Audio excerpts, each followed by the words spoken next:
Hello everybody, welcome to my channel. Today we're going to be making this box step card. Box because it looks boxy and there are steps that go with it. I'd seen it made in 5x7 and I thought I'm sure there's a way I can cut that down a little bit and make it the usual 5.5 by 4.25 so it fits in a regular envelope.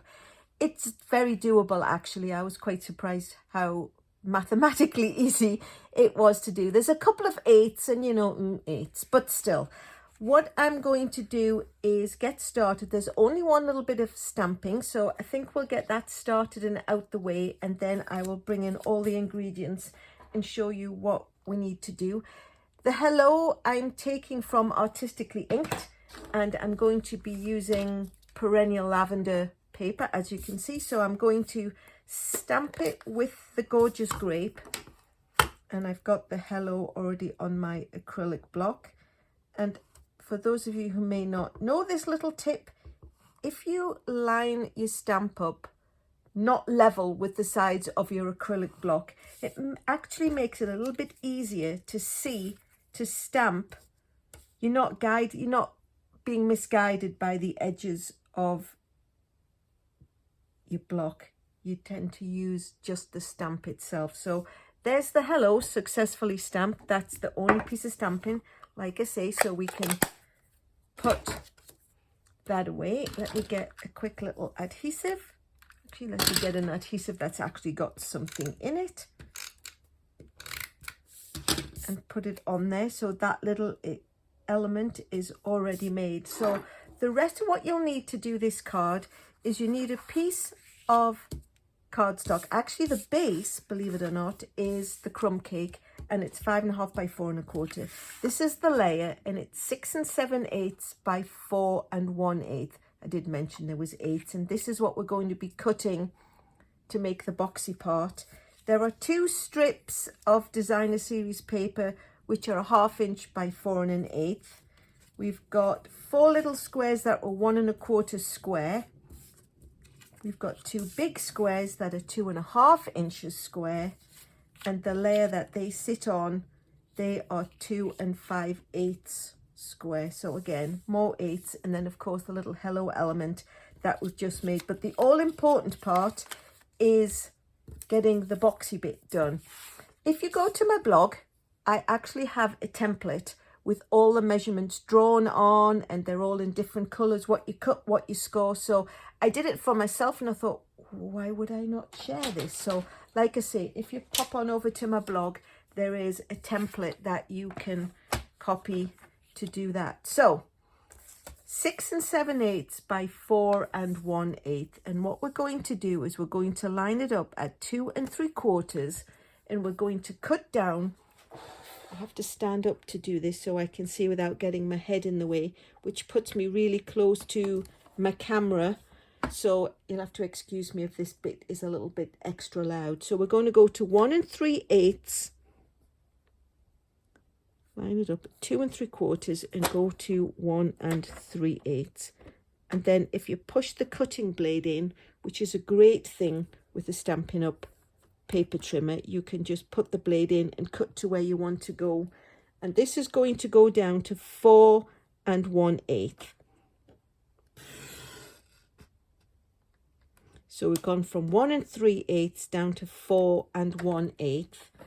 And then what we're going to do is we're going to line it up at 1 3/8, and we're going to cut from 2 3/4, which is here. And we're going to go down to 5 1/2. So they are the cutting marks that we need. You can almost see how it's going to go over. So I'm going to sit back down because the rest of it is just scoring. Tuck the cutting blade out of the way, and we're going to line this one up at 1 3/8. And the nice thing about a Stampin' Up! Paper trimmer is it has sizes over here up to 1 1/2, and how conveniently 1 3/8 is a bit less than that. And you know what, I just made a liar out of myself. I'm going to stand up again so I can actually see where the lines are. So we're going to line up the scoring blade at the 1 3/8 mark and cut down. score down. So we've only got one score line. Then it doesn't go far enough over, so I'm going to line this one up at 2 3/4 and go from here to the top. So we line it up, we'll put the guideline of the scoring blade from here, and we're going to go up to the top through 2 layers, and then turn it back over, and we're going to line it up again at 2 3/4, and we're going to go from the cut line up to the top. And then last but not least, whoops, this one little guy here needs to go in at 1 3/8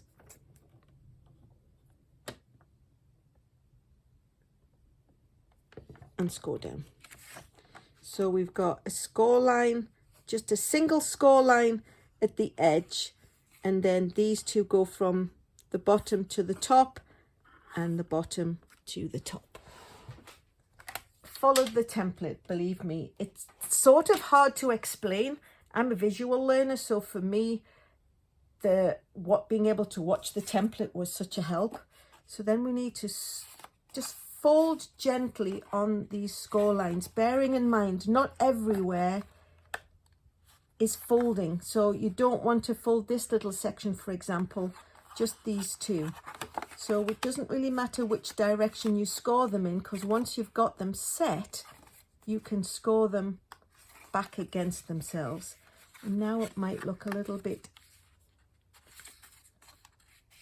more apparent where it's going to go. So we're going to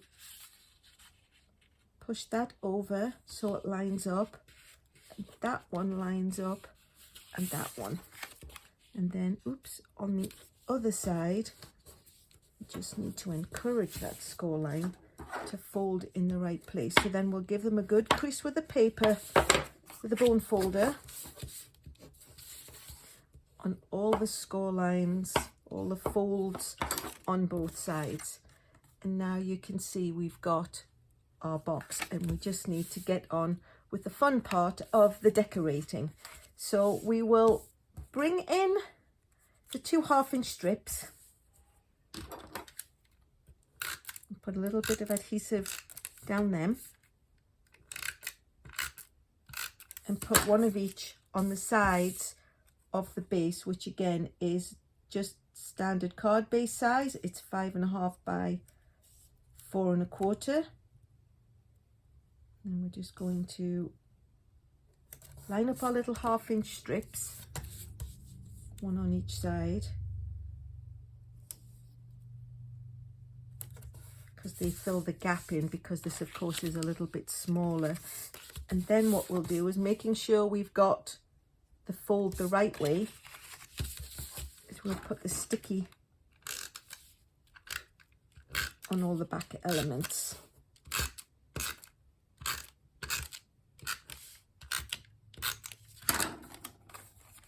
And then we can line it up. Having these pieces actually helps you see where the edges need to be, and you know you've got an equal distance between the 2 little strips, will help it place properly. That said, oh, it's gone a little bit further down than I need it to be.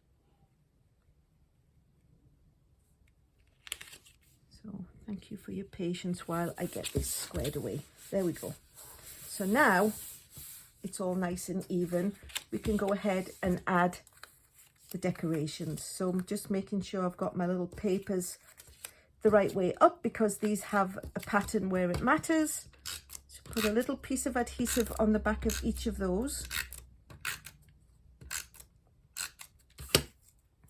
And we're going to pop them, one in this square,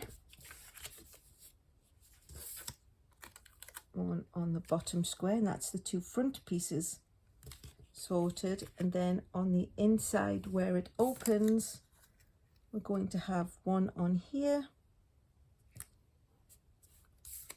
and the other one is at the top. So it's when you're looking at it, it's the 4 pieces that are head on. You can of course put other pieces in here. You could perhaps turn it over, put a coordinating cardstock, designer series paper. I just didn't feel I wanted to do that with mine. So that's the pieces. Now we're just going to attach the big squares, the 2.5 inch squares, to their 2 5/8 layers. So it's just a little bit of extra support for them.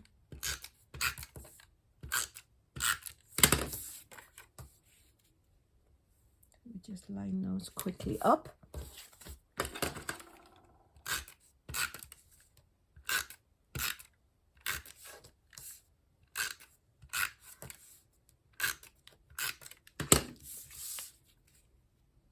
Oops.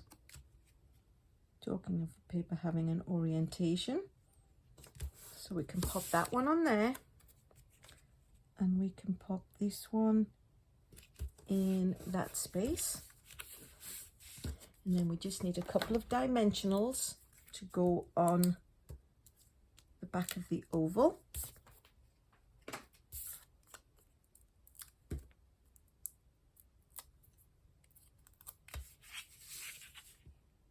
That can pop there. And then last but not least, I'm going to add some of these gorgeous rhinestone gems, which are the purple fine shimmer gems. And we'll just, actually we're going to pop one of each colour in, because they're